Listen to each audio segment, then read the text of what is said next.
at first, but I knew, man, I can see 26 leaving. It's Steve Congress. So I was like, Virginia Pool.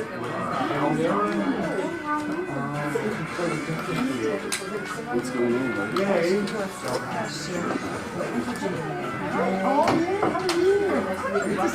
Thank you so much.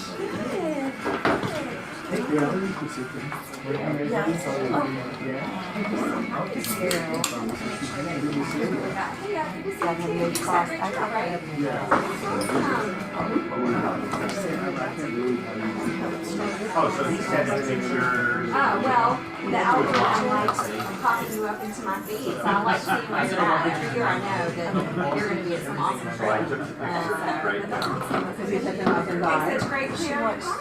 And I don't know if this is correct or not. I told him, I said, This is going to be the next, so they update themselves to great. Happy birthday! Oh, thank you. Congrats on your future. he's a good Thank you. I'm so excited. These are had to have Walton High School people. So, oh, we still have them. Okay. So this is a go and show from a while ago. So These ones that had to have cobblestone. It'll be fun. yes. Okay. So we have to drop them. I'm looking for next week. Okay. So off market. Well, we've already seen it and supported it. We want to move forward, but it's still existing, and the sellers are refusing to sell it. So they hit the 13th, and I think he wants to sell. You were still gone. Yeah. Okay. Cindy, I know rather work for you. Yeah, it's kind of a weird one because it's like, it's a huge lot, it's over an acre, but it's not on the golf course. Okay. And then there's a house on it that's not supposed to be tear down.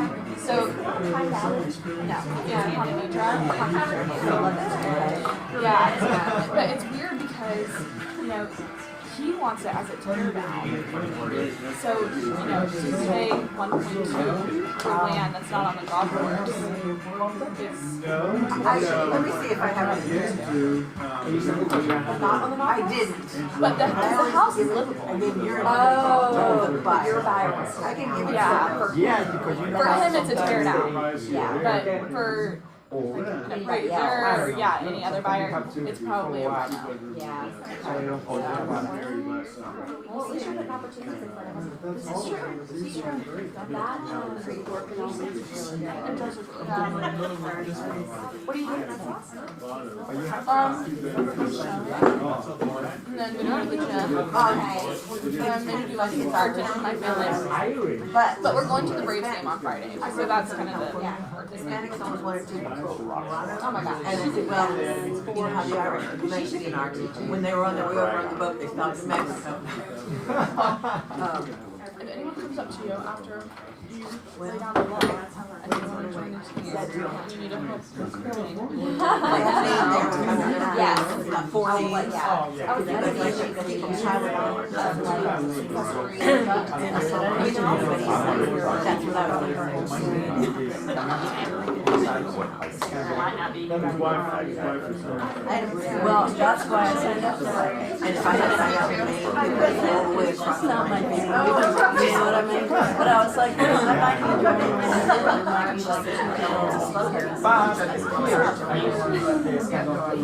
that's what I'm counting and it's very strategic. Now, what happens, like, you get married, how do you have children? Do they have both left children or just wife and husband? So they have 4 last names? No. I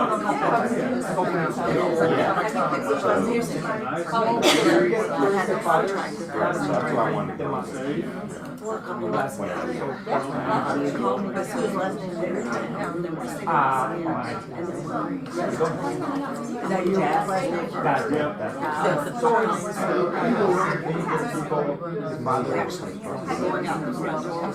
He'll have my father's last name. My wife.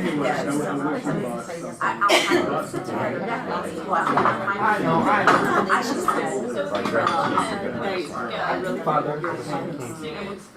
they don't change a lot. It's really hard to just, So, and they're looking at me like, you should know all this. And I'm like, Sounds like I don't have to. that's more. So now they just say, just help me out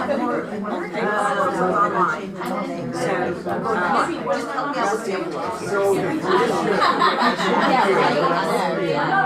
I can do it in 30 seconds.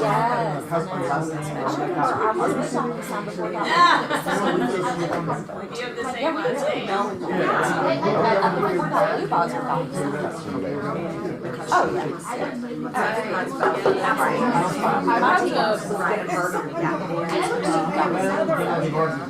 I had a contract a while ago, and the listing agent was at dinner or something, and she asked me to log into DocuSign to send it to her clients, because that's what they were familiar with. I wanted to myself, like, it was what we use. Right. That's when I would have downloaded and uploaded that.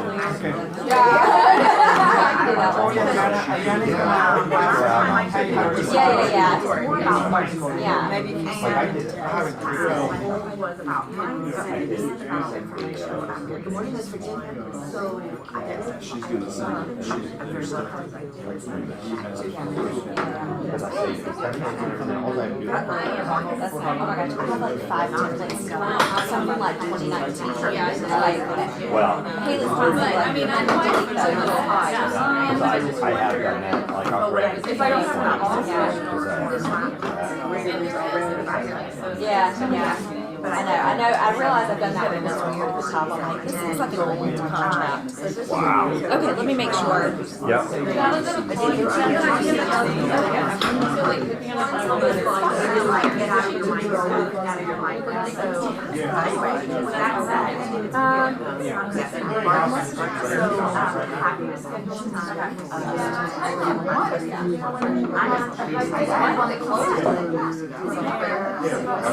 That's my old thing. I'm 25. I live on Johnson Ferry Road, right? So people will be like, we have a condo, we have condo on top of Walmart.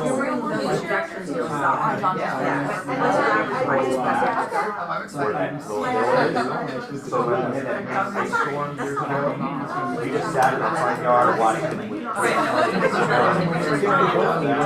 And we had to walk out to Publix for like 2 seconds. we are, Nancy, Parker, is across the street. Do we have another one? I liked it. We talked about it. It reminded me.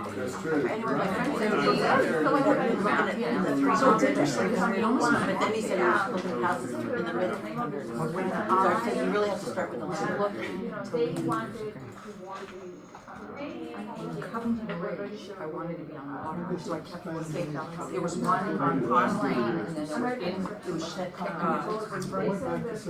Page Morgan's listing, and then there was one in Chinle Lakes. I'm like, because the kids were already out of school.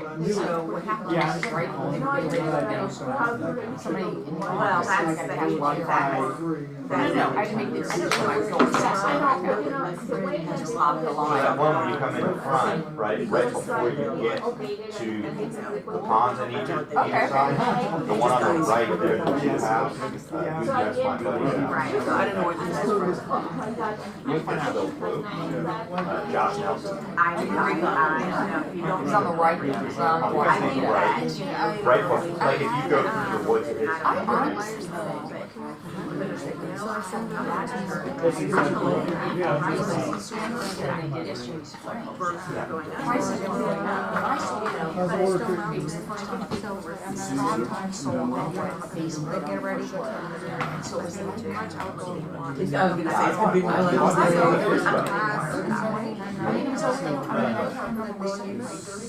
So I took the card and then I uploaded it.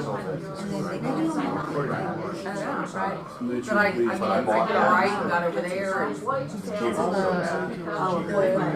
to go to the house and also. So where's he from? By the time I got it was already.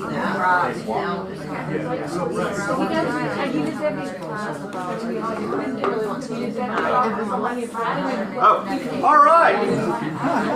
We have to start. Kimberly's telling me we need to start team meeting.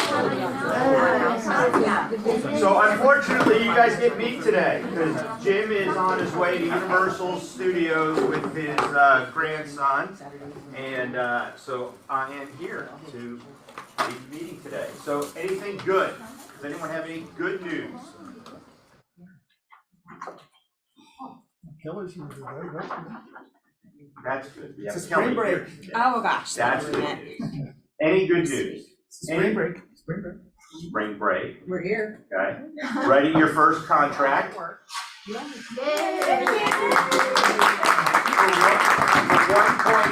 First contract 1.2. That's some good news.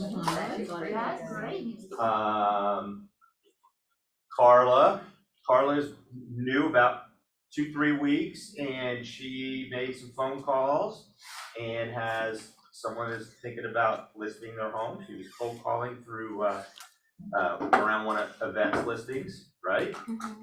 So picking up that phone does work. It works. Okay. It's Jordan's birthday today. That's right, Jordan's birthday. So when you're Jordan's age, do we say she's older or do we say she's younger? Usually when it's women, I think always she's say, still trying to be older, like Yeah, at that yeah. age.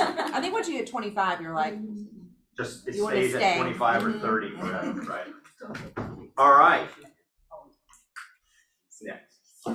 Our partners. I don't know who's up today. Is it Supreme Day? Yeah. It is. Good morning, Kilauea. I know we don't have the biggest group, but gosh, we got Wilford Wren, Kelly Allen, the Sheriff team. We've got a huge amount of production in this room. Probably 20% of the office, right? Almost. That says a lot. Anyway, are we playing the video first? Oh, is that a video? I think it's just a picture. It's just a picture. All right, so next week, while it's, Yeah, go ahead, I'll talk about credit. okay, next week, Pat Flood is gonna be, guest speaker. Pat was, that was awarded CEO of the Year for the last 3 years. Supreme Lending has been, Supreme Lending Southeast, the organization that he runs, has been ranked the #1 place to work for that size company category by both the Atlanta Business Chronicle and the Atlanta Journal-Constitution. So why would you all care about that? Well, your customers are gonna have a happy processor, right, when they talk to them. And we got happy underwriters, which underwrite files better. Yeah, so if everybody's happy, they're gonna be happy, right? And they're gonna do better work, and they're gonna be more productive, they're gonna treat customers better. And people aren't leaving in the middle of a loan and dropping a file so it doesn't close for 2 more weeks, right? So anyway, that's the benefit of being the best place to work. Go ahead. Okay, so April 20th, we've got a lunch and learn. This is really important. So we all talked about how the loan level price adjustments have changed, and now credit score is more important than ever. Formerly, if you had a 740 credit score, you had the best rate, and now they've changed that to 780. So everyone can benefit from improving their credit. And how does that happen? And why is that important for a realtor to know? Well, it increases your client's buying power, and that's going to help you close more deals. So we are having a special credit essentials with Lisa Meyer. She's worked in credit for 30 years. She knows the ins and outs. She also was a loan officer, so she kind of worked both sides of the business. And she's going to be just doing a live lunch and learn. The time on this sheet is actually incorrect. We're starting at 11:30, and she's going to be here from 12 to 1. So we'll have a light lunch or a heavy lunch, I don't know. And then we're going to have Lisa speak and do some Q&A. And so bring your questions about credit and maybe some things that your clients have asked for. An example of this is one of the agents here, back in September, we started working with a client for 97 credit score. We are not a credit report company, okay? But we assist the clients on what they can do in order to improve. So by December, January, he increased to 597. We could do a loan with 580, okay, and above. But we knew that if he goes over 620, the pricing is gonna be even better for him. So he kept working on that, and we were under contract, or we are under contract since last week, okay? How much? 450. Bam. So that's what Credit Essential does. So give you some information, keep you updated on what the clients can do in order to have more business. How long did you work with you all to get that? Since September 2022. But the key right here is the client. Because we talk to the clients and we tell them, work on this, work on that. Some clients are like, this client did it. First time home buyer, good income, stable job. He has everything by the credit. So he worked on that, and we were the guys and agent here. Stella saw some of the products. So, and it works even with, I mean, I had a client that, in December had a 485. By the end of January, it was 607. We did 100%, down payment. Yeah, that was mine. That was, I mean, they killed, I didn't think these people, they were in one of my rentals and we had to get them out. And I was like, Jeff, do you think we can get them alone? He's like, I don't know. Within 3 weeks, we got them up and they bought 100%. Wow. Yeah, that's crazy. It's a great program. It's also a great program for somebody with the 720, because they're gonna save, if they would get them to a 780 or higher, they're gonna save thousands in closing costs, because they're doing level price adjustment. And 720 is a great score, right? But they're still gonna save a lot of money. It's a great program. So what time is it on April 20th? 11:30. I sent out an email and we'll do it again. We're gonna, we have a link to that as well. We'll keep letting you guys know. I made some calls yesterday. I'm trying to go down the I roster. put it on Facebook as well. Yeah. I think the important thing about that, guys, is that when you talk to your clients and your client says, oh, I've got great credit, and they just, that's it, and you're usually like, oh, cool, they got great credit. Great credit is 720, 740, that's great. But what they're saying is the difference between good and great, right? And if you can get them to great based on the guidelines, they're gonna save a lot. Okay, but my reasons to start with Supreme. Why? Because we have also the rescue loans program, and we're gonna work with one of the agents here that was working with another lender, and now it's being denied by the other lender. So it's closing on the 20th. I'm working on check on that and close it. But the idea is that you start with us to avoid those type of inconvenience with the other type of lenders. So there are 5 reasons why to start with Supreme. So first, Supreme says yes fast. We review it up front, we check everything. If we need to talk to help desk underwriting, we're gonna check it out and say yes fast. When we say yes, it's because it's yes. Don't go like, okay, we'll see. No, we have the experience to do that, right? Especially this guy. Okay, second, Credit Essential for home buyers. So we just mentioned about what we have, the fastest closing. We can close as fast as 8 days. By law, we cannot close before 7 days. So we can close as fast as 7 days, and we have the clear to close in 5 days. So that's another way. We guarantee to close on time. Close on time 99.5%. The other 0.5% is because the client say, no, I don't want to buy the home. Okay, and Supreme service. We have an exceptional customer service. We talk to the clients, we keep you updated with everything, we keep you updated with everything. And what else do we do? We communicate. We communicate. So that's very important on that. So it's simple. I mean, it's not a rocket science, but believe it or not, not many lenders do that. So, this is Spanish. So he's gotta add that. Okay? Yes. Awesome. Yeah. Thank Thank you. you. Next, I want want to call up my favorite warranty person. And so Carrie, I say this all the time. She is the hardest working person in real estate. So if you follow her on Facebook, especially during all the Christmas parties, right? And then all the awards and everything like that, she's at everything. So she is what I think is the #1 affiliate that is in this business. So, Carrie?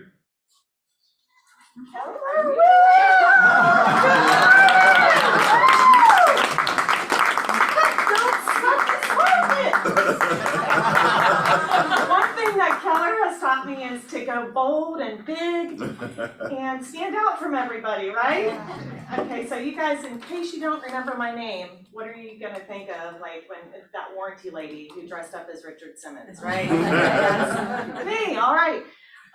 Well, you know, as far as with, I'm here, you guys, as far as with working you guys back out and getting back into the swing of things on home warranties, okay? So you newer agents who may have gotten licensed in the past, 2 or 3 years, you have no idea what I'm talking about and why warranties go somewhat in real estate transactions, right? You're like, what in the world? So, you know, all you seasoned agents know that back in yesteryear that sellers used to contribute towards the warranty, right, at closing. Well, now this market is normalizing, shifting, changing a little bit. So what this means is that don't be afraid to ask the sellers to contribute towards the warranty at closing. And just as a reminder to you newer agents and seasoned agents, there's a pre-populated bar special stipulation about home warranties that you can find in your bar contracts that pre-populates as to what you can put in there regarding home warranty. So I left a sheet of paper on each and every table that has the example, and of course I plugged into the blank seller to provide a home warranty from Home Warranty, not to exceed $660, which is our best of the best coverage for a single family home under 5,000 square feet, to start at the day of closing and go for 1 full year. Now you'll see on this list of paper right here, and I have a crazy story for you guys, and for you guys who have known me from forever, like Rob. You know, I always have some crazy stories, but some suggestions I have is #1, at the end of that sentence and that special stipulation, ask is who to order the warranty prior to closing. Is it the buyer's agent? Is it the listing agent? Is it the seller or the buyer? Really, it should be the agents involved. And all parties should get a copy of that invoice prior to closing. I've seen World War III break out after closing, before closing, and it just kind of irons out all the wrinkles prior to closing. Or if you have Kim Smith doing your TC work, you know, she is really phenomenal with her team, getting that all squared away for you guys as well. But the crazy story I have for you guys is, this is in January of 2020, is that a seller and buyer, the market just started getting crazy a little bit right before COVID. And the seller and buyer, the seller agreed to buy a home warranty for the buyer at closing. However, it wasn't on the purchase and sale agreement. It was on a separate amendment that was written up after everything was signed, after the due diligence. So that was signed off on, and that was again in January when it's freezing cold outside, right? Well, fast forward to April of 2020. The first time it turned 80 degrees, the buyer, the new homeowner, turned on their AC, or at least attempted to. The AC didn't turn on and it wasn't working. That's a shocker.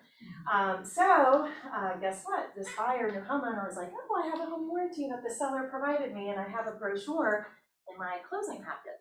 They called the 888 number, which it was Choice, and lo and behold, they call the 888, the guy goes, or the rep goes, what is your address? Property owner said 123 Crazy Street, and they're like, we don't have 123 Crazy Street in our system. Well, on this brochure, my sticker was on the front, so the next phone call that the homeowner made was me, saying, hey, we had a Choice Home Warranty from the seller at closing in January. I just tried placing a claim because my AC is not working. That guy that I talked to said I'm not in your system. Like, oh, no worries, this happens a lot, you guys, so I've been through this conversation before. I'm like, what's your address? 123 Crazy Street, punched it in, nothing. Thanks. Okay, it's not in our system. So my next question to this homeowner was like, well, who is your agent? Okay, so Brenda was my agent. I'm just using this as an example. Brenda's my agent. Okay, so all right, I'll call Brenda, I'll call you right back. ring, ring, hey Brenda, it's Carrie, Mr. Joe Schmo just called me from 123 Banana Street or Crazy Street, and he's trying to place a claim and saying he has a choice of warranty. I have him in the system. By chance was another home warranty ordered for closing. Nope, it was choice, it's on this amendment, I just pulled it up, and I was like, do you have a confirmation of the order? Because really, it's not in our system. Not that it's fine, I'm gonna take it off of you and put it on somebody else. It's like, no, I'm wrong. It's like, okay, well, looking through all the contract, it's on this amendment. Calling the attorney never received the amendment. It's not on the closing disclosure form. We got a homeowner with a pre-existing known condition now. Not knowing what's wrong with the AC. So, rock in a hard place is where I'm at right now. So, to fast forward this story and why I'm telling you guys is that as we are getting back into a normal market and sellers are contributing, it's part of your real estate transaction, number one, make sure the order is placed prior to closing, as far as with making sure at the closing table that it's on the closing disclosure form. Also, one other step that's listed on there is that when you're at the closing table, to make sure and ask the closing attorney, you can ask for a copy of the check at closing. Stick that in your file just to prove that payment is being sent in the mail to us or the home warranty company, just in case that is ever debated, because sometimes closing attorneys are, Thomas isn't Brown, I never have any issues with. However, there are some other attorneys that it is just repetitive that they don't send in the payment. And then people don't, their policy isn't active, it creates chaos. So making it a smoother situation for you, so you're not being reeled back into the transaction after you close because you're working with other clients. Those are some preventative suggestions I have. Really this worst case scenario of this story I'm telling you, it really could have been bad with the agents being sued, the brokerages being sued, if by chance that $12,000 heat pump needed to be replaced. Like it was pre-existing, like it's not covered. So I wasn't able to help if it was that major of an ordeal. However, best case scenario, what happened was it was a small capacitor. I was able to help, that's an importance for newer agents to have relationships with your representatives. We are here to be of service to you and your clients. And again, taking that liability off of your shoulders, these are some suggestions I have for you. If I could ever help or be of assistance, let me know. But I'm so grateful for being here and seeing you guys face to face, and thank you for putting up with my shenanigans. Any questions? How about the best part? Who wants to do a fun little game real quick? Yeah. And I won't make you stand up here and do aerobics with me, but if you guys could get your phones out real quick. And Rob, I may need you because I didn't bring my glasses. All right, go to your text message app. Go to your little, like you're gonna send a text message and type your name. And then at top, everybody type their name in, and then I'll give you the number to type in at the top. Everyone good? Okay? Ready to type this number in? 770-570-7544. And you're gonna win not only an Amazon e-gift card, but I also got some Mad Libs here. Richard Simmons. Yes. Nice. All right, so you scroll and pick one. Can we I send can't it? see without my glasses.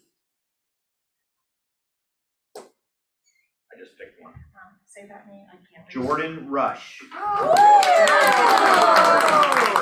Thank you guys for the helping me. birthday girl. It's the birthday. Thank you. Happy birthday. Thank you. Thank you, Carrie. Thank you guys. Moral of the story is Oh, Carrie. Carrie and Kim, right? So having leverage in your business is so important because we have so much to do. I remember when Cheever tried to talk me into, or he did talk me into getting real estate.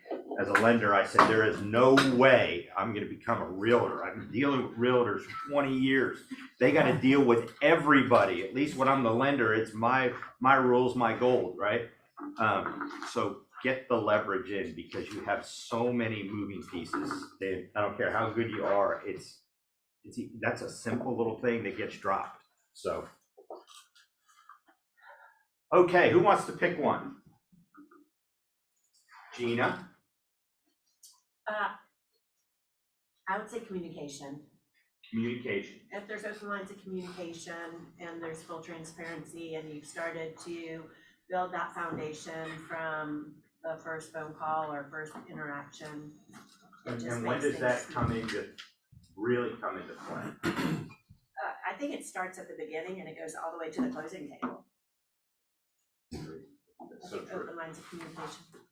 It's the worst when you're dealing with an agent and you're trying to get information or have a phone call with them on something that's super simple, and then it goes in over the whole weekend and your buyer or seller is going crazy. You're like, I have an answer.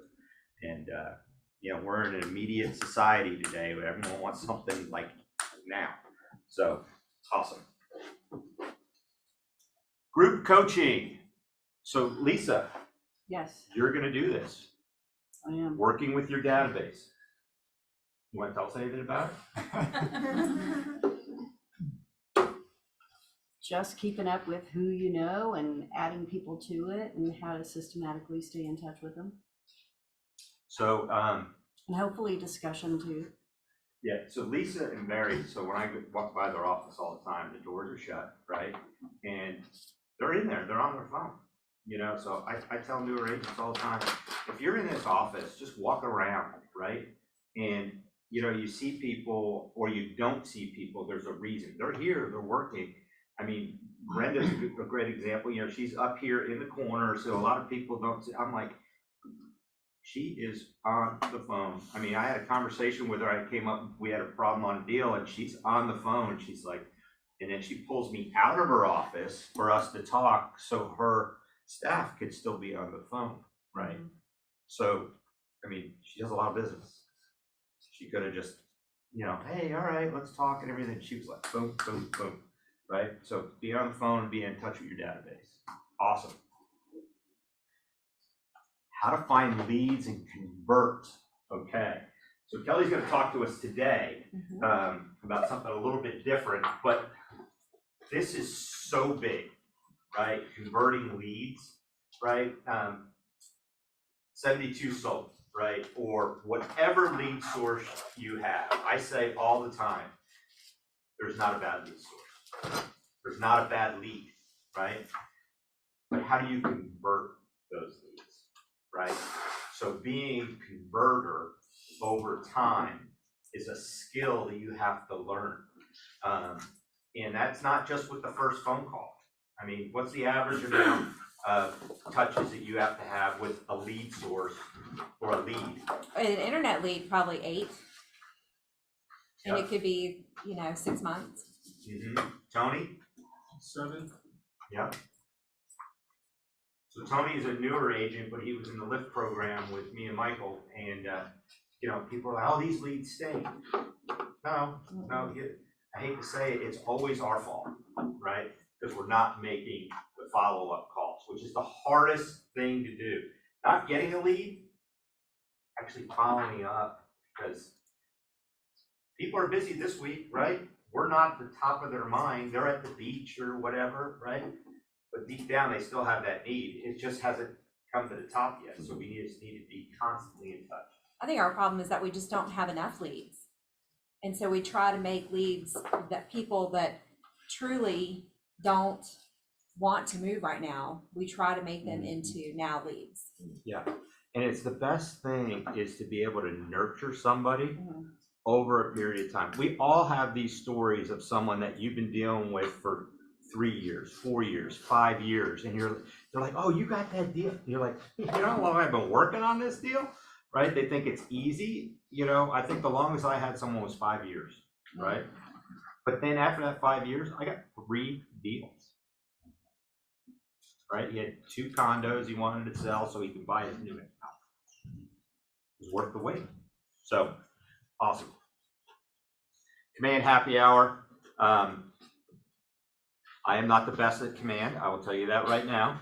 And so Kevin Jackson is the top person for this, right? So if you have questions on how to use command, that's important. We have another thing that's coming out. So we had the big push for 201, right? To get everything in there. So everyone gets everything in there like, oh, all right, we hit it, we're good. Now what do you do with it, right? So got an email yesterday, Region is putting out a training on how to use smart plans and everything to implement it. It's a one-day training, it's gonna be awesome. So we got your leads in there, and now how do we start working with them? So that's coming up. Backup contracts. I get this call all the time. Well, we were backup. Really? Tell me about that. Well, I talked to the other agent about it, you know, and she said we'd be the backup. You need to go to this class because nothing happens for real until you fill out what in real estate? Backup contingency. A backup contingency. And you're like, oh, I don't want to do it. They said, you know, this agent was really nice and everything. You're going to lose, you know, and if you have it in writing, you know, deals fall apart. And then you're right in there. You don't have to, there's no negotiating, no nothing, you're in, right?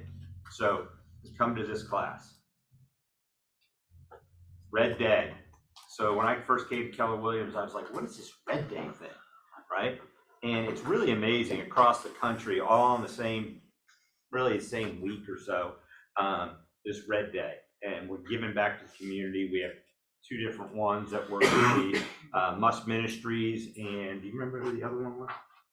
Nothing but the truth. Nothing But the Truth. We're going to be giving back to them. And I know some of the teams also do their own Red Day thing. So as an office, and as one of the premier offices in the Southeast, this is a big thing for us. And you get a t-shirt. Lessons learned. What did I learn this week? I didn't think about this. Okay. Anyway, I learned this today. So how many new properties, because everyone's talking about there's not enough inventory, which is true, right? But how many new active listings came on the market in the last 7 days? In what area? Full MLS. And then I'll break it down to ours. Huh? 286. More than that. 1,624. In the last 30 days, 4,760. Now, what does that mean to us, right? So I did our area, right? So in the last 7 days, 61 new listings. In the last 30 days, 167 listings. In our area, just in the last 7 days, 36 moved to active under contract. That's just in our little area right here, right? In 1 week. In that same period of time, add to that ones that moved from active to pending, another 30. And in the last 7 days, how many do you think closed in 81, 82, 83? 208.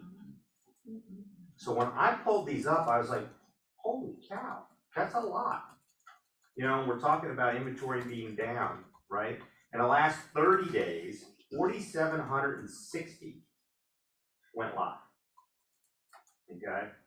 So are we in a buyer's market or seller's market? What is the majority of leads that are out there that you guys are getting? Buyers. Do you know why we're getting so many buyers?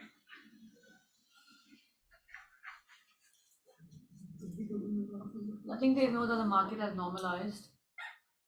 Interest rate is going to be where it is, and I think the spring season is cool. So that's true, but that's average, right? Spring is always hot, right? And buyers come out.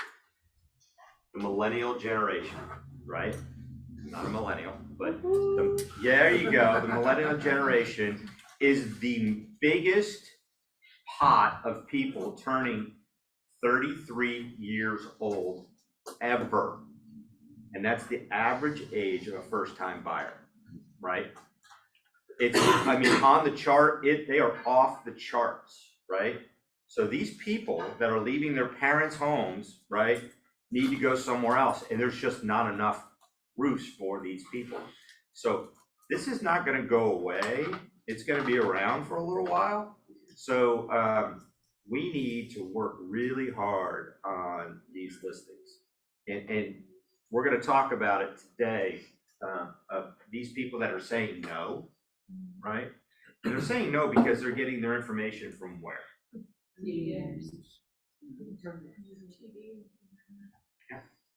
They're not getting the truth. They need to hear the story from us. So that's my lesson. So before we have Kelly come up, an award came in. No. Yes. So I don't know how many years in a row, right? But I know it's multiple.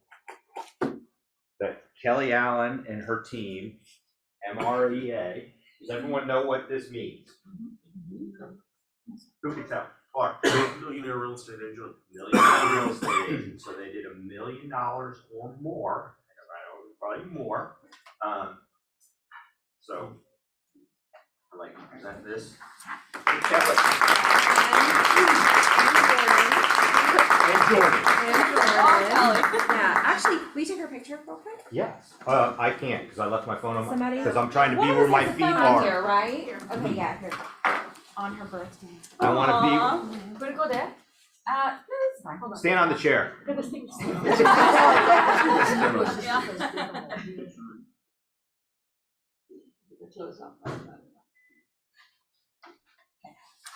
Thank you. I remember when all I wanted was to be a millionaire real estate agent because I wanted to get in Gary's mastermind group.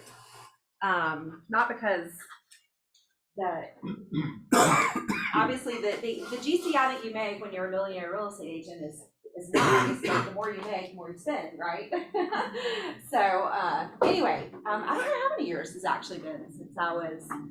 I know it's not number one. No, it's not number one. No, it's not. But yeah, no, happy. And it's so funny because I remember, I'm trying to think who the first one in our office to reach MREA status was. It was before you got here. But as soon as that lid popped, it's like bam, bam, bam. It was just one after another. So anyway, okay, so I'm Kelly Allen. I've been with this office since 2012. I've had my license since November of 1999. So I've been, I don't know, this is my 23rd year, I think, in real estate. You started when you were 12. I did, yes. Or like Jordan likes to say, in utero. Anyway, so I don't know about you guys, but I just feel like I'm constantly learning and evolving, which is exactly what I want. I'm so thankful for this business that allows me to continue to grow as a person every single day. And I'm very passionate about learning how to influence people.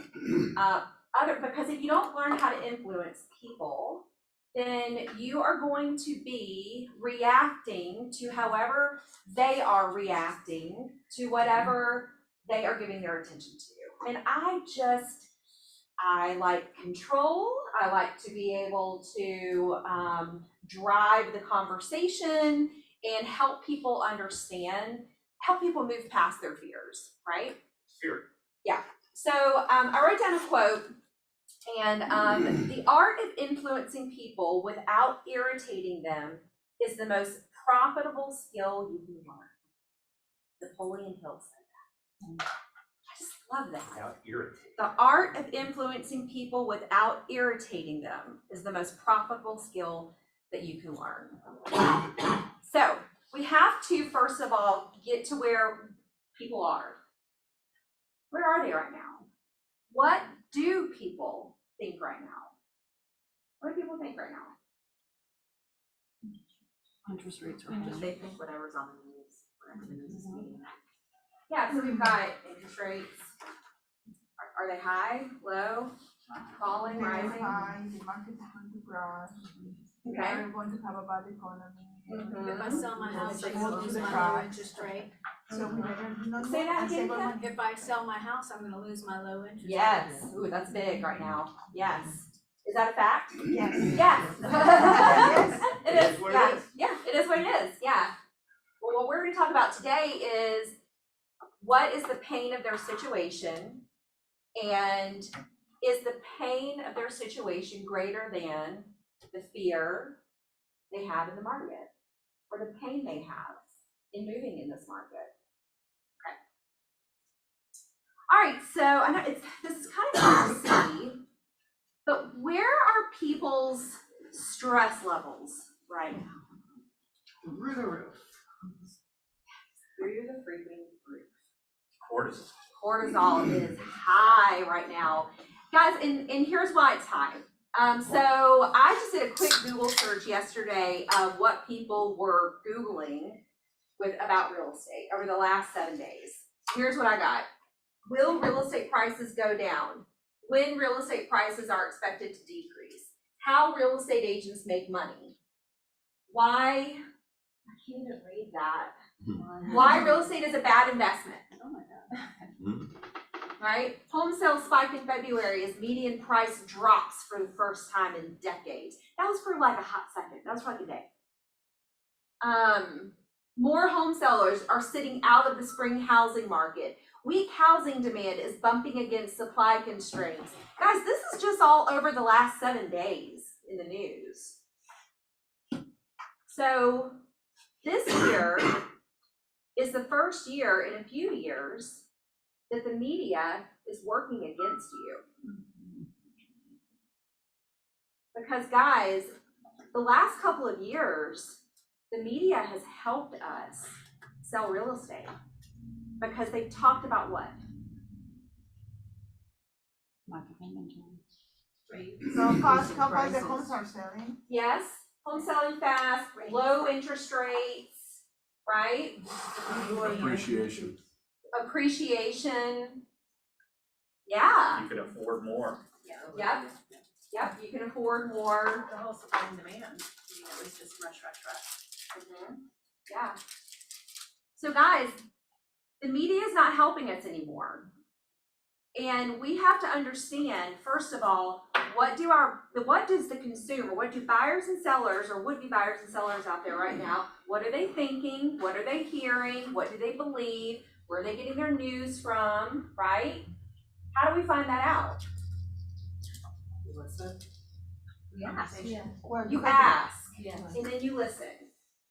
So you have to ask them in your consultations, in one of your first few conversations with them, tell me what you believe about the market right now. Tell me more about that. Where do you get your information from? You're not saying it so you can overcome it. You truly need to know what they believe about the market. Do they believe it's a good time or a bad time to sell or buy? You need to hear, do your friends think they're making a mistake? Are their parents telling them not to do this? You got to hear all that, not to overcome it, so you can put yourself where they're at, okay? All right, so people won't do what makes sense until it feels right. What do you think this means? Buying or selling is emotional on some level. Emotion drives motion. Mm-hmm. They want Follow certainty. along. They want certainty. Mm-hmm.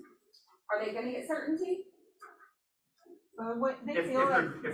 their why is, if you go deep, I was talking to a younger agent this morning, it's like, oh, they want to downsize. Well, that's not enough. What is it about downsizing that's going to do for you? How is that going to make you feel? What will that allow you and your wife to be able to do? Yeah. So it's not downsizing, it's those You're right. feels. You're right.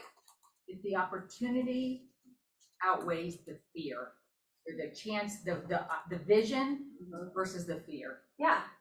And listen, guys, human beings, we all do this. We respond to high cortisol levels in one of three ways. Does everybody remember what that is? We fight, we, yes, or freeze. Somebody said it. I was gonna say. I'm a freezer. Yeah, oh, I do, that's the middle. Yeah, yeah, for sure, that's the fourth. So guys, you can talk logic to them all day long, but until they feel, even your highest C, your highest D, until they feel it's the right thing to do, they won't do it. Even if you know that they have a huge why, a big, fat, painful why, and a very negative future if they don't move. We're just wired that way as human beings. Another fun fact, you know that the average IQ for humans actually went down for the first time in recorded history. Why do you think that is? COVID. Stress. So my son is normal. We're finally getting down to your level. Yeah. Video games. No, it's COVID. It's All of those things, we don't think. Humans aren't giving themselves space to think as much anymore. So guys, if you want to influence people, you have to get them to think. You might be asking them questions that they have not spent any time thinking about. But you have to do it, okay? All right, so Kimberly, that's so on point. Thank you. It's like you're reading my mind up here. All right, guys, will you hit the lights one more time? Thanks. All right, so here's what you got. Here's the consumer. You've spoken with them. They've got two choices. Move now, wait to move, okay? Here's what's influencing them. Their past, their beliefs, the media, their lack of thinking, their assumptions, what they see on social media, their feelings, right? This is you. You are going to be their consultant, and you're asking them the questions that's going to help pull them into wait, which a lot of people need to be here. Okay, we'll talk about that in the class on Thursday about how we are trying to make the unmotivated the motivated. Stop. Stop doing that. Okay? Or move now. And we're going to do that through a series of questions. Because questions get people to do what? Think. Yep, that's right. So some of the questions, I forgot what's on the next slide. Okay, yeah, go back. Thank you. So some of the questions that we ask, and Jordan might want to, she can jump in if I'm going to miss any, is we always start with their motivation and their time frame. Okay? So the motivation question is as simple as, tell me what's got you thinking about making a move. This could be an internet lead, this could be somebody that you meet in an open house, this could be a referral that somebody sends to you. Tell me what's got you thinking about making a move. What would somebody, who's working with somebody right now that? My lease is coming up. Lease is coming up. Okay. You know how I feel about that one. This is, in the past 2 years, this has probably been the reason why people move. This is the one you've got to dig into the most, because this can be the weakest pain point that you can come across. And we get a ton of we talk to a ton of these people who say they want to move because they're tired of renting. And just like Rob said, okay, so this is paper. So renting. Okay, great. Tell me why you want to stop renting. What's important about not renting anymore? What might somebody say? I want to invest in my house. Okay, got it. I want to own. Okay. How did I love that? You want to own real estate. Escalating rent. Okay, I don't know, we're just asking them. Yeah, so let's just say that they go with, because we hear this a lot, I don't know, we just want to own, we want to buy.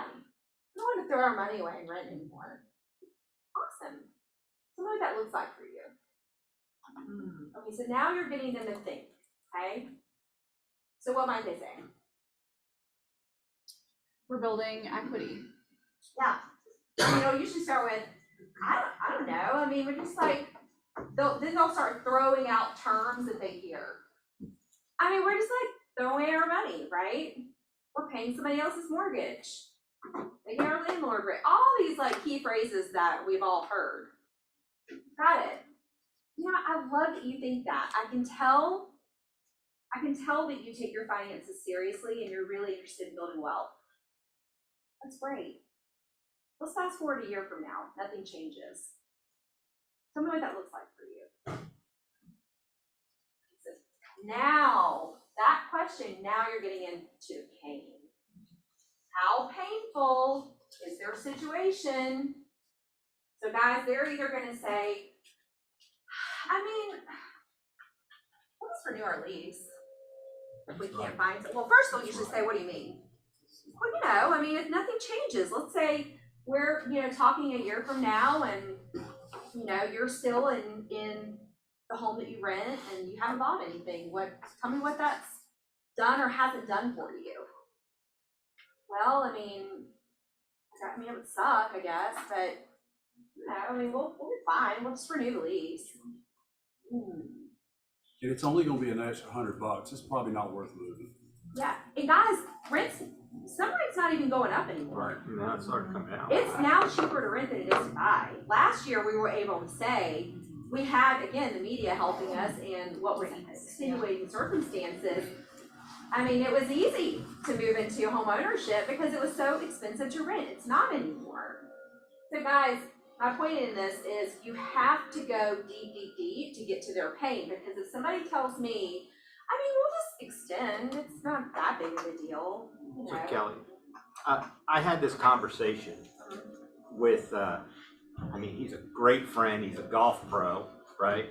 So his income is kind of, he's not gonna make $200,000 a year. He's a golf pro, he makes $80,000 to $90,000 a year, loves it. And he kept pushing it off, because he's scared. So I finally put it in writing. I said, here's the deal. Here's the house you were looking at, right? And then I went back 5 years and I got that same house, right? It was $150,000 difference, right? I said, there is no way on God's green earth that you could save $1,478 a month out of your W-2 to create that type of wealth for you, right? So then it was a real house that's on the market now and what it was, and I said, you can't screw this up. Now, if it's a 1 year or 2 year, we don't know. But over 5 years, it keeps going up. Finally, he says, I get it. I said, I'm not trying to I don't care when you buy a house, but you're taking this time that's costing you money. And he didn't put the two together. So that's where the pain came in. Yeah, I mean, again, their pain is their pain, okay? And so I guess just like an aerial view, we'll talk more about this on Thursday, but an aerial view of this is if they don't have a painful enough reason to be moving, meaning that their future is negative, not positive, if they don't make a move, then I want you to really interrogate, not in the negative sense of the world, but I want you to really interrogate if they are actually someone you should be spending time with. Because he didn't know. Yeah, well, and so you just have to dig deep into that. See, I believe in spending a lot of time here because people don't like pain. They won't sit in it for very long at all. You got to force them to sit in it. Then you can open up to conversations like this, because now you're going to get into, well, gosh, I mean, if nothing happens, I don't know. I mean, my rent keeps going up, or I'm a 45-year-old man and I'm still renting. I mean, I think it's kind of embarrassing. I think I should, buy. No offense to any 45-year-old renters in the house. But anyway, you just have to get to their pain point, okay? And so especially, I want the whole leasing, I want to get out of my lease, or I don't want to be a renter anymore. I want you to, especially dig deep into their pain on that one. Because what we're finding, here's what happens if you don't. And you start working with them and you put this energy into them, are they going to do the painful stuff that needs to be done in order to buy a home in this market? And just from experience, I'm just telling you, a lot of them won't, and you'll put months into it. Thinking that you got a motivated buyer, You haven't called the lender yet? Yeah. Right?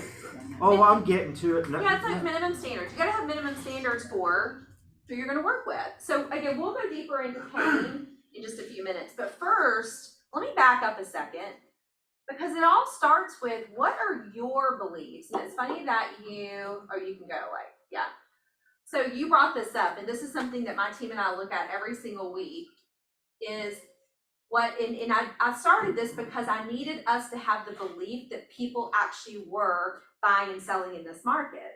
Because I don't know about you guys, January and February were scary. They were scary months. And so this is what we look at every single week. And so here's how we use it too. With the leads that we're working with, we can go and say, let's say we've got a seller who's hesitant about going on the market. Would it surprise you to know that 149 people, just like you, chose to move forward and put their house on the market last week? See, people need social proof. People need to know that what they're doing is normal and it's not the wrong thing. So you have to find, first of all, you've got to get whatever data you need to get in order for you to have the belief that you need, because if you're trying to sell some belief that you don't have, then people are going to see right through it. Okay? So if you believe it's not a good time to buy, then guess what? People are going to hear no matter what you say. They're never going to buy into it. If you believe it's a bad time, it's definitely, I don't think anybody believes it's a bad time to sell, right? But the point of this is that there's opportunity out there. We also like to say for our buyers who are nervous, 94 buyers chose to push past their fears, and even despite today's interest rates, make a positive move for their family this past week.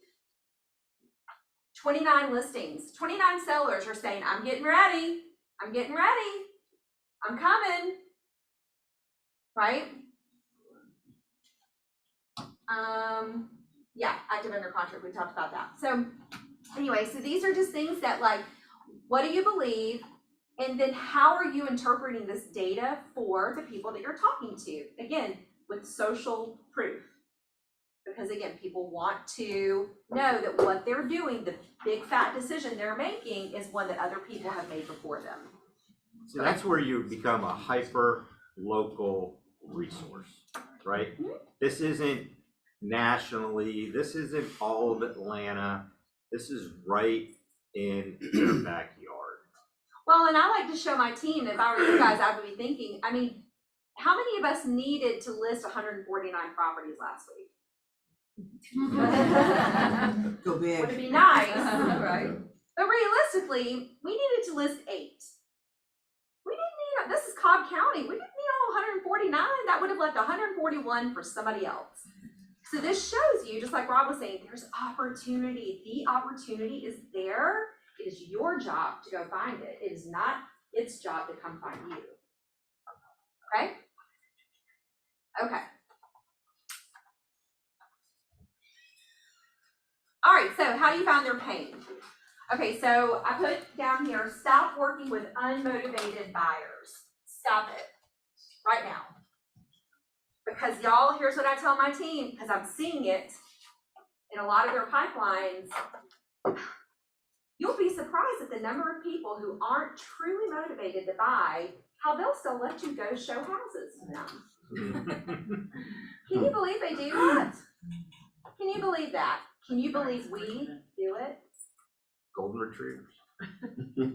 Activity does not equal a paycheck in your pocket.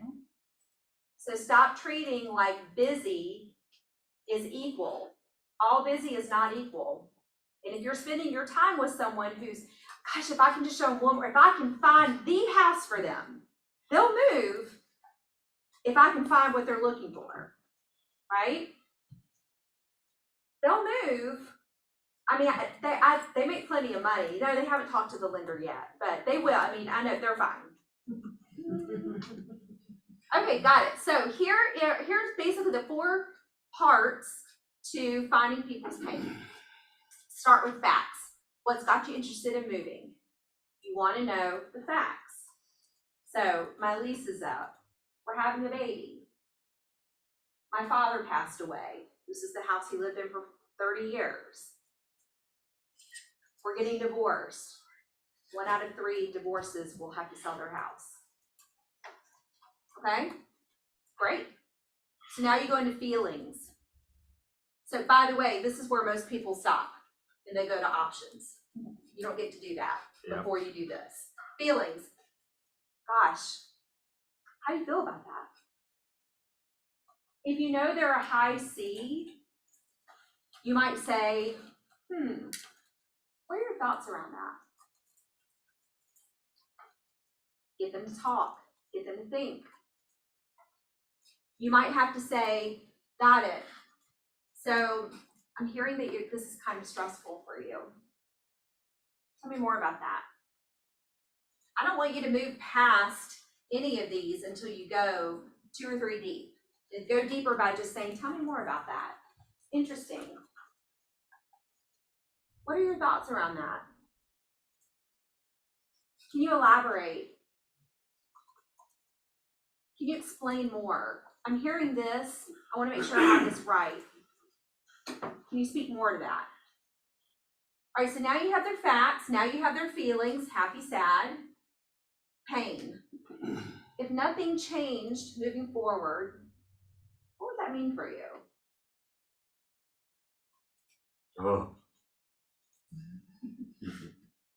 Guys, be okay if they say, nah, I mean, it'd be okay. It's fine. We'll just add on. We'll just stay. We'll just extend our lease. I mean, it's just, if the right home comes available, but if not, that's okay. Now, that could be a smokescreen too. So you need to dig into that because some people are at this when you're talking to them, so you got to get past that. So if somebody, like what might be an answer? If nothing changed moving forward, what would that mean for you? Is it worth spending your time with that buyer? He's not going to do it. Yeah, but so let's just say they say, well, I mean, gosh, I guess we're just gonna, this is somebody I'm working with right now, determining if we're gonna work together. I mean, we'll just have to, I guess, expand the house. We weren't expecting the twins. So now we've got 4 kids, no basement. I mean, it would be tight. Gosh, and John's parents, they're getting older. They've already had one health scare. They're eventually going to have to move in. I mean, if we don't find it, we'll just expand on it. Okay, got it. You know what? That's an option. I say that all the time. That's an option. Walk me through what that would look like to go through a renovation or go through an expansion with 4 kids. I'm not teeing them up for, I know it sounds like I'm trying to tee them up for, oh, it would suck. But no, I'm really tell me what that looks like for you.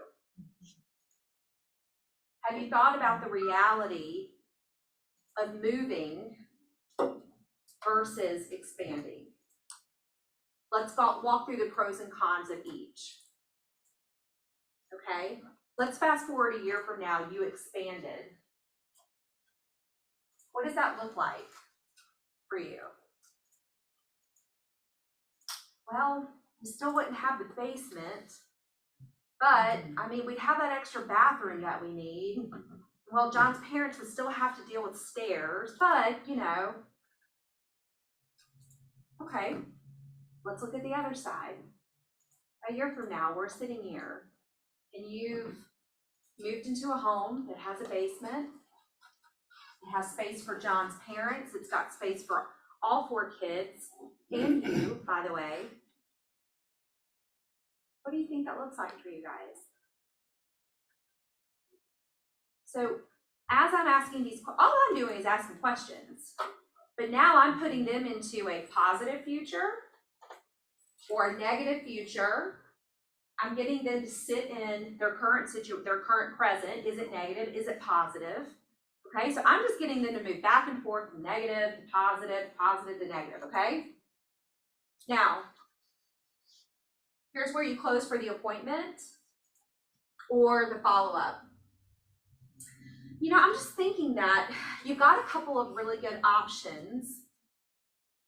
I mean, could we get together this week and just maybe take a few minutes to explore both those options and see what they really look like on paper? Would that make sense?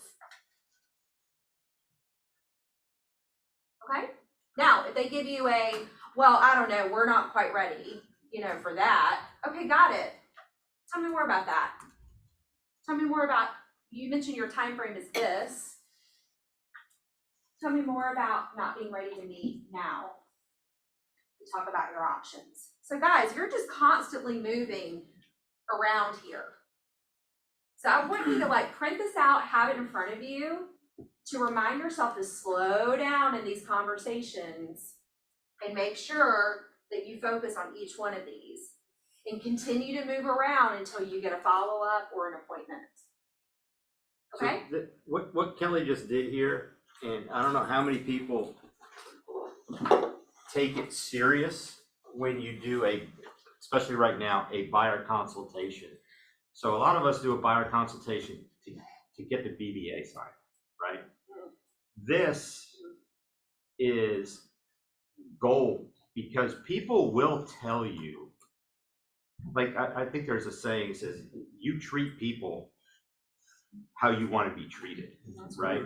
So they're gonna tell you what's important, and then all you have to do, you're not using it against them, you're helping. This is a true consultation. That's why we always say, hey, you have to have a really good listing presentation consultation and a buyer's consult, right? We call it a strategy session. Yeah, my buyer consultations are about an hour to an hour and a half, right? And I'm the old school. I love what she says about pain. Make them sick, then make them well. But you can't do that if they don't share with you. Because when you don't have it, they're not going to. The only reason why they're not going to share with you is because you're not asking good enough questions, or you're so focused. What we have to stop doing is being so focused on getting hired. We have to flip that and be insanely focused on: do I want to work with you? Can I help you? And for newer agents, this is hard because you want someone, and then we'll see it. I see it here in the office. She sees it with her team. You're like, why do you keep chasing that guy? So we had someone in the office, his financial advisor, right, has told him he wants to move. They're having a baby, right? They have to move. And he's been trying to get him to look at other properties, everything, for 6 months. And he was like, I don't know, I'm just going to fire him. I'm like, have you got to where he is? He said, what do you mean? I'm like, he's your financial advisor. Call him up and say, listen, I'm struggling with this. I really want to help you guys, but let me ask you, if you knew I had $400,000 sitting in a savings account, earning 0.5%, and I told you 6 months ago I wanted to invest it, but I haven't yet, what do you think about that? Because he knows you're losing money, right? So he flipped the script on him, and now they're going out to see a property tomorrow night. That's awesome. I love that. Because he took it to where they are, right? And it's never too late to go back and have this conversation. And sometimes we'll have this conversation multiple times. So if you're working with somebody that you're thinking of somebody right now probably you need to have this conversation with, schedule a time to sit down with them. Don't do it over the phone. Guys, right now, you need to be having as much communication as you can have over Zoom, FaceTime, and video text. Okay? Because so many people are at a no or not right now, and only 7% of our communication are the words that we use. You have to see their eyes. You have to see, are they nodding their head? Are they lost? Are they shaking their head? Are they rolling their eyes? You've got to see all that, guys. So schedule as many of those as possible. The way I'm communicating with a few clients that I'm working with right now is we're all texters. I send a ton of video texts so they can see my face and see my eyes, right? Okay, let's keep going. I know we're running out of time. We're probably out of time. All right, so how do you handle objections? Just take a snapshot of this.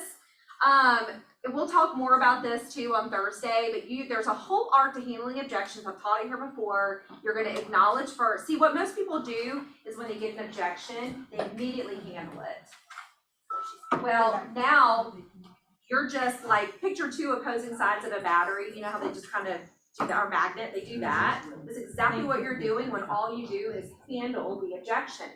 You first have to get where they're at, acknowledge it.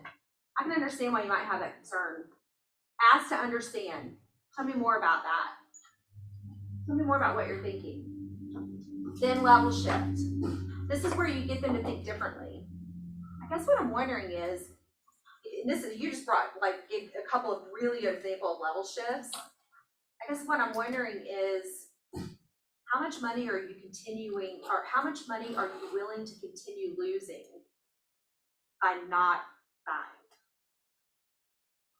A level shift is an aha moment, and it's met with silence. That's when you know you got a good level shift. And then you handle it. See, what I'm actually seeing is this, or what's actually happening is this. The facts are this. And then you never leave it without a creating agreement on next steps. Let's do this. Why don't we do this? Also, having a 5-point, 10-point, something like that, as people, that speaks to them.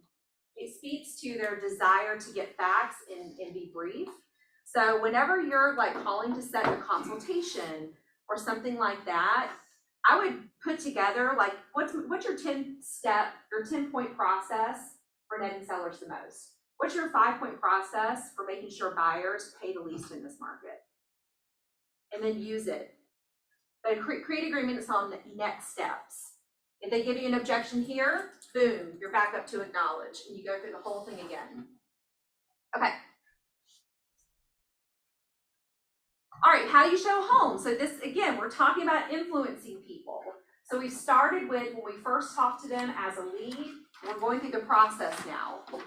There are the right things wrong with the house and the wrong things wrong with the house. You need to set their expectation up front that with inventory this low, with such few homes to pick from, their concessions are going to be greater. So let's decide right now, what are the wrong things that are wrong with the house? And what are the right things that are wrong? So what do I mean by that? A wrong thing wrong might be if it doesn't have a basement. It's a deal breaker. Gotta have a basement, right? The right thing wrong is an updated kitchen. I'm just throwing out, right? Because as human beings, we go into homes and we look for what's wrong, right? You have to get them to open up to what could be right, okay? Another thing that we do on the team is this triangle. And so going ahead and setting their expectations up front and then continuing to bring this out. Okay, so Mr. Buyer, you tell me that you want to be at 450 and you really want to be in Pope, Walton, or Lassiter. Got it. I'm sorry, Pope, Walton, or Lassiter, and you want it to be move-in ready. Awesome. Let me ask you this, and I wouldn't do this in the consultation. I would get hired, decide if you want to work with them, get hired, and then I would discuss this. Okay, so Jordan, let me ask you this. So if we could get the price that you want, the location that you want, but it might need some updates, what kind of updates would you be okay with doing on your own? And then you're just writing that in the notes. Okay, got it. Or they might say, absolutely not, I have no time, I have no extra money, it's gotta be move-in ready, and I can't, it's gotta be at this price or less. Okay, fair. We've got options. So what if we find but 2 of those, which sound like the most important, but we might have to go outside the location a little bit. What other locations have you considered? So guys, they're gonna come to you very rigid. You've got to expand and get them to be flexible in their thinking. And how are they gonna make something work? They're only gonna wanna be flexible if they're truly motivated, if they have to move, okay? Okay. All right, so I guess that's it for today. So that's how you influence people to think. Any questions? Send us those slides, so Yes. we can print them at home. Yes, can you send the slides? Okay, yes. Thank you. So, I love when I hear her speak, right? I mean, it's like, I'm a sales guy, right? I love sales, right? And it all comes down to, right? I believe we're more Dr. Phil than we are, from Modern Family. What's the guy's name? The realtor, Phil, the realtor, right? We are more, you know, we're getting with people, get to their emotions and help them get out of their own way, because that's, the guy's an engineer, right, at whatever, that's what he does every day. It's okay for them to freak out. That's okay. Our job is to help them get through that and understand it and bring those levels down or up. Yeah, Clark. So you mentioned, Kelly, your minimum standards. What are they? We're working through those right now. We're determining right now if a minimum standard for even getting with one of my agents is to be pre-approved from our ISAs. It's been a big debate on our team. I certainly don't think that my agents should be putting anybody in the car if they're not pre-approved yet. Not that anybody has to say. Remember those days when we actually used to ride with us? They were the worst. I used to give car washes out as a lender on Fridays. Oh, Remember? gosh, they were, yeah. So I think here are minimum standards you should have, I think. What is their level of motivation? On my team, if they're not a 7 or above, I'm really going to interrogate my agent and my ISAs about why we're booking appointments with them and why we're actually showing them homes or working with them, okay? I would say 2, a minimum standard would be, again, the pre-approved thing. If they're not willing to actually call the lender within, I don't know, a couple days of your consultation, then I'm not gonna show you homes. Okay, so people will show you how they want to be treated or how they should be treated. We just tend to want to make them more motivated than they are. I think another one would be that, I call it a pirate listing, right? Because they have one leg, right? If they're both decision makers and not gonna meet with me, right? Yes. I wouldn't have the appointment. I would call to, you know, confirm it. Well, yeah, well, Mary's gotta work late and everything, but you and I can meet. No, that's not how we do it, right? And you have to be okay with that because it's my time. And I wanna give them the best service possible, but if they're both not there, I mean, who's got a listing appointment and only one of them's there? Well, so then going back to sales, because I'm a huge believer, like there aren't enough salespeople in this business. We have to sell. Yeah. And if we, I know a lot of us got in real estate, so we like to look at houses and stuff like that. But guys, you've got to be a salesperson. So now I get to go sell that seller on why it's more of a benefit to them to wait than it is for me. So, you know, Mrs. Seller, I would love to still meet with you. Here's why I think it's only gonna frustrate you. Because we're gonna have a great conversation. We're gonna cover a lot of data. And we're gonna cover a lot of steps. And then your husband is gonna come home and he's gonna ask you a bunch of questions. And maybe there are things we didn't even talk about. Maybe there are things that you can't quite remember what I said. See, what I'm saying is, I would rather save you the time and frustration, and let's just plan to get together when he's available. What does that look like for you? Would tomorrow be better? Would maybe 7 o'clock tonight work better for you guys? Or would Saturday at 2 be better? So you just have to sell it. I love that. That's what I love about this. Yeah, I mean, because if you don't think you're a salesperson, wait until you get the inspection, right? Yeah, I mean, well, Okay. how are you winning offers if you're not a salesperson? Like, you just have to sell your client's position, right? That's what's so fun about it. That's what makes the people who are great salespeople rise so far ahead above everybody else, because there are so many people in this business that just don't.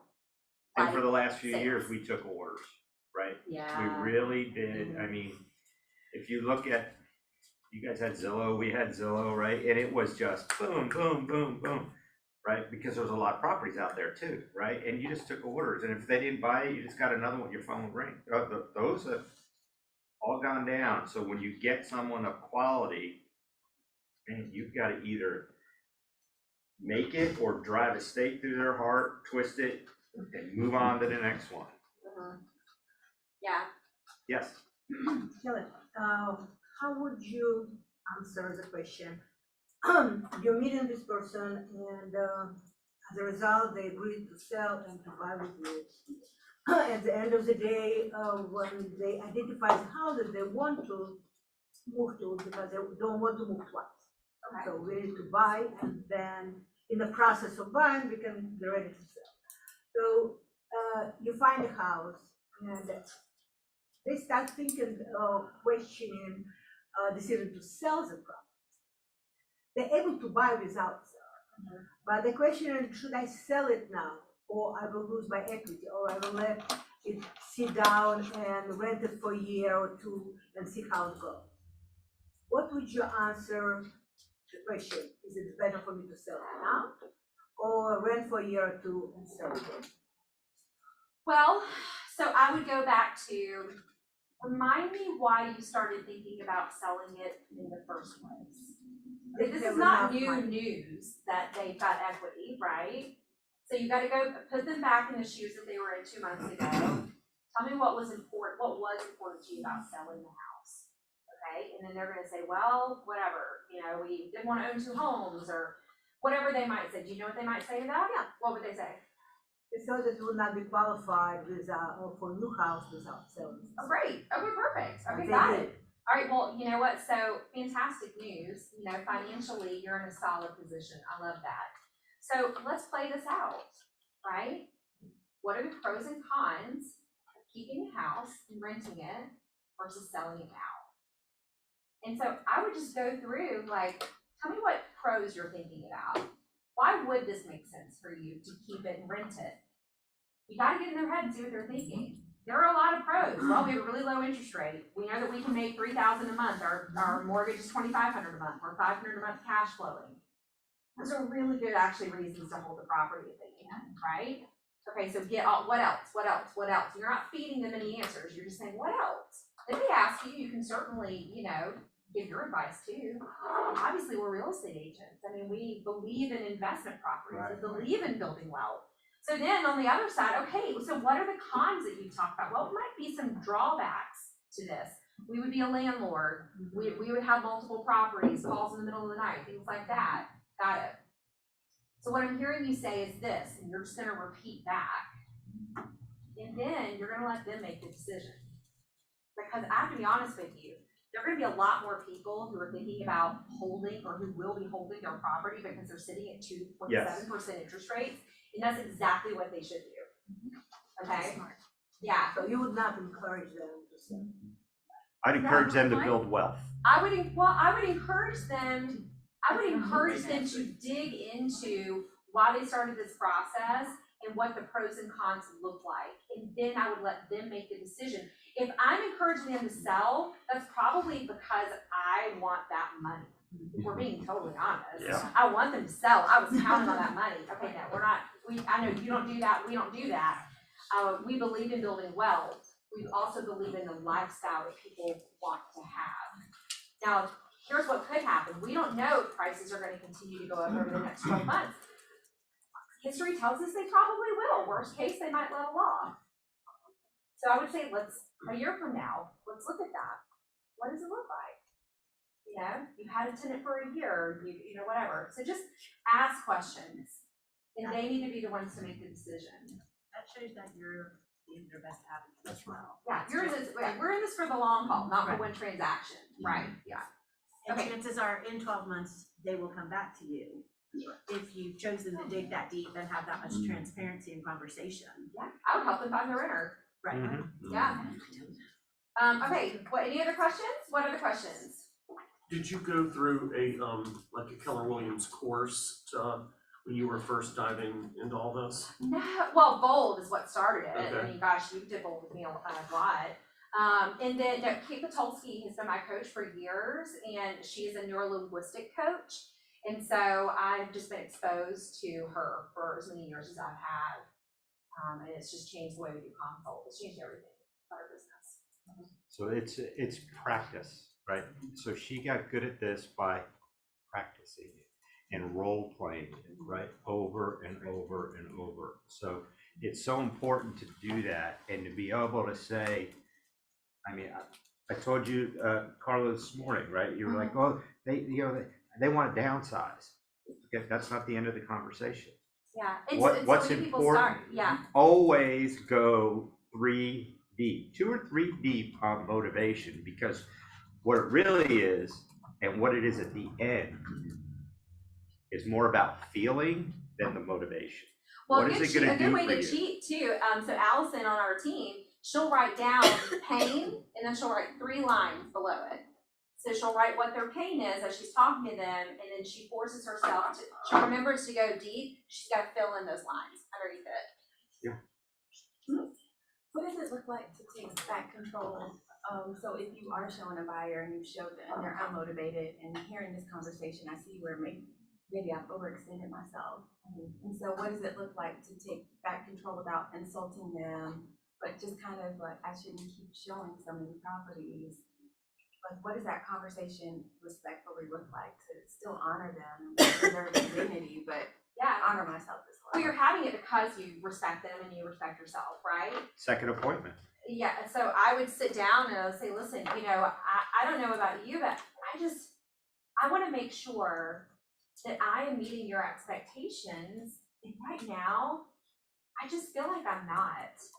So can we sit down and discuss how things have gone so far and really reevaluate some things? And then I would get into, guys, hey, remind me why we started this process to begin with. And we've had those conversations where the end is, all right, so here's the next step. We're gonna put this on pause for a year. And I'm gonna keep you updated each month of what's happening. If I see something spectacular that fits what you've been looking for that we haven't seen yet, I'll let you know. But it sounds like what we've decided here is that blank. You're a little frustrated you're not seeing what you want. You want to save up more money so you can afford a little bit more. You already thought about extending your lease. So I would just have an honest conversation. It's okay if we pause together, Mhm. right? You're in it for them. Yeah. Like, guys, I could keep showing you houses all day long, but gosh, I'm your advisor. I'm not just your door opener. So let's sit down and really rethink our strategy. And when do we get paid? We get paid when their goal is achieved, and only at that point. And we work for free with every attorney at the very end, after they confirm the funding and everything, they come back in, keys get exchanged, everyone takes their picture with the key, or, you know, I found the house and everything, and then it slides over. So we're absolutely last. So we shouldn't be so worried about a paycheck. It's when they reach their goals. And then I don't want you, every conversation you have with current clients, and pending clients, and leads that you talk to, wring them dry of who else they know. So when you have that conversation and you guys come to the realization that they're gonna just renew their lease and wait another year, and so they can afford more or whatever it is, you know what, I'm so glad we had this conversation. I want you to know that I care so much about your goals. And here's what I've learned as I've done this. Great people like you know other great people. Who do you know that is ready to make a move in this market that I can help?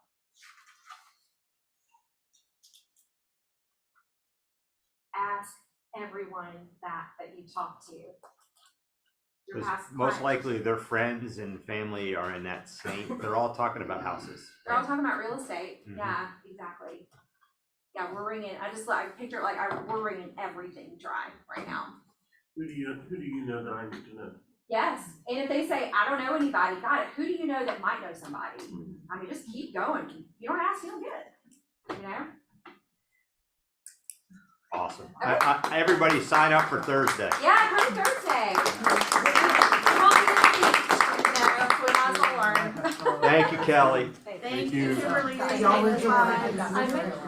All right, so one other thing that I'll ask each one of you to have at the top of your mind is in the transactions you're dealing with right now, that we have the greatest training and the resources in this office, people like Kelly, right, that are able to pour into you. There's other agents that are at other brokerages that don't know the difference between being at this office than any other office. So I would love to talk to any of the other agents that you guys are working with, to help, maybe see if we can help them push their career forward. Okay?